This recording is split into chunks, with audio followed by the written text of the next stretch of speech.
زیاد این زن رو بهش ایراد نمیگیرم، مشکل روانی داشت این زن.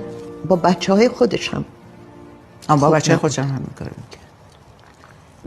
یکی از صدمه‌هایی که از کتک خوردن رو موند به خاطر بد درست کردن رخت خواب، زن پدرم با لگد از پله هم من انداخت که لبه پله رفت تو سرم و پشت سرم 7 بخیه خورد.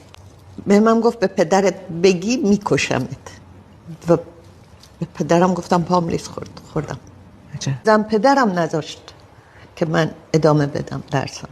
گفت این میره درس میخونه یاد میگیره دیگه واسه ما پول در نمیاره. من شمع روشن میکردم و یواشکی میخوندم که یه بار خوابم برد و زن پدرم رسید و چشمت روزه بعد